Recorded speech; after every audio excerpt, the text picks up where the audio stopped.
साथियों नमस्कार, स्वागत है आप सभी का आपके अपने इस YouTube चैनल विधिटेरिया में। आज हम लोग बात करेंगे कि बैंक से जब भी सेटलमेंट की बात करने जाते हैं, लोन सेटलमेंट की बात करने जाते हैं तो बैंक हमारी बातों को नहीं सुनता है। बैंक लोन सेटलमेंट करने के लिए तैयार नहीं होता है। अब हमने लोन लिया, डिफ़ॉल्ट कर दिया, पैसा नहीं है और हम चाहते हैं कि हमारा सेटलमेंट हो जाए। अब कैसे बैंक से बातचीत करें, बैंक से बातचीत करने का तरीका क्या है, किस तरीके से अप्रोच करें। कुछ लोग क्या करते हैं कि मेल करते हैं, कुछ लोग तो चिट्ठियां लिखते हैं, लेटर लिखते हैं। अब आप ये बताइए कि बैंकों के पास आपकी चिट्ठी कैसे पहुंचेगी, क्या प्रूफ है। अब आप कह देंगे कि हमने जो पोस्टल रसीद रखी हुई है वही हमारा प्रूफ है। बैंक के पास न जाने कितने ग्राहक हैं, न जाने कितने कस्टमर हैं और न जाने कितने उनके ऑफिशियल वर्क के लिए लेटर्स आते रहते हैं, और वो क्यों आपके लेटर को खोल के देखेगा। इसमें इस बात को समझना भी ज़रूरी। जब भी सेटलमेंट की बात करनी हो, आप बैंक के हेड ऑफिस में जाइए।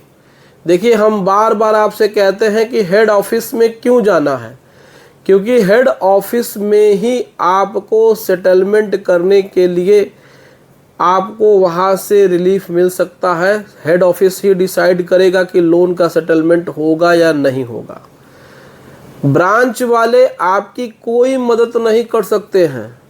आप ब्रांच वालों को जा कर के रिक्वेस्ट करते हैं, वहाँ उनकी बात करते हैं, वो कहते हैं भैया सेटलमेंट हमारे हाथ में नहीं है।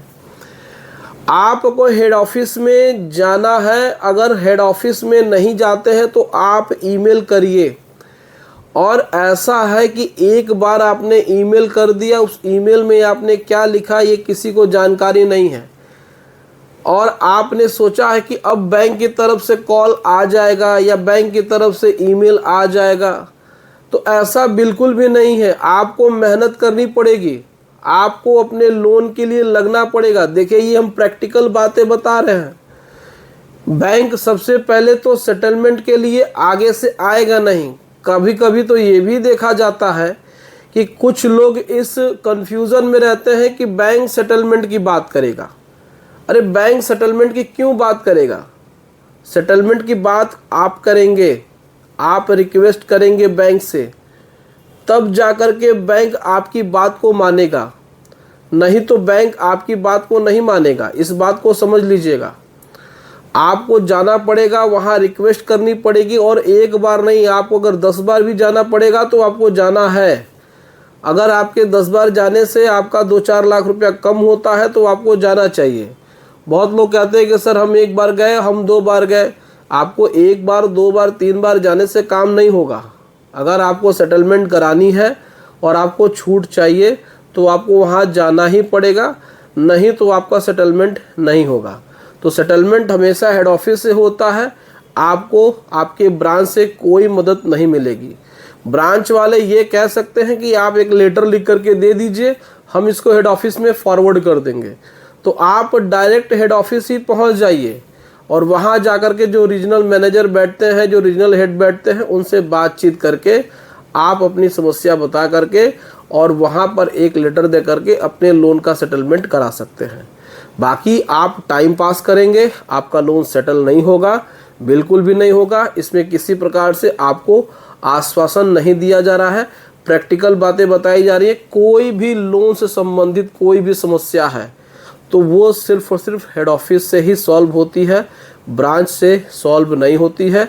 ब्रांच वाले अपना पल्ला ये कह करके झाड़ देंगे, वो आपको इसलिए वापस कर देंगे कि सर लोन सेटलमेंट का राइट हमारे हाथ में नहीं है, आप सीनियर मैनेजर से बात कर लीजिए, आप हेड ऑफिस चले जाइए। तो जो बातें वो आपको बताएगा वो बातें हम आपको डायरेक्ट बता दे रहे हैं, और आप अपना सेटलमेंट हेड ऑफिस में जा करके करा सकते हैं। अब लोग कहेंगे कि सर हम हेड ऑफिस 1 से 2 बार गए। आपको हेड ऑफिस जब जब बुलाया जाएगा, जब तक आपका काम ना हो जाए तब तक आपको हेड ऑफिस जाना ही चाहिए। बाकी का अगर आपको लगता है कि आप ब्रांच में जाते हैं, ब्रांच से ही बात हो जाएगी, तो ठीक है, हो सकती है। लेकिन इन जो रूल है, जो नियम कानून है, वो हम आपको बता रहे हैं कि आपको सेटलमेंट का जो भी बात करनी है वो हेड ऑफिस में ही होगी। तो दोस्तों, ये अगर वीडियो पसंद आई होगी तो वीडियो को लाइक और चैनल को सब्सक्राइब जरूर करिएगा। तो दोस्तों, अगर आपको किसी प्रकार से लीगल एडवाइस की ज़रूरत है, लीगल सर्विस की ज़रूरत है, तो स्क्रीन पे हमारा व्हाट्सअप नंबर दिया हुआ है, आप हमसे संपर्क कर सकते हैं और घर बैठे ही लीगल एडवाइस ले सकते हैं। चलिए मिलते हैं नेक्स्ट वीडियो में। Thank you so much. जय हिंद दोस्तों।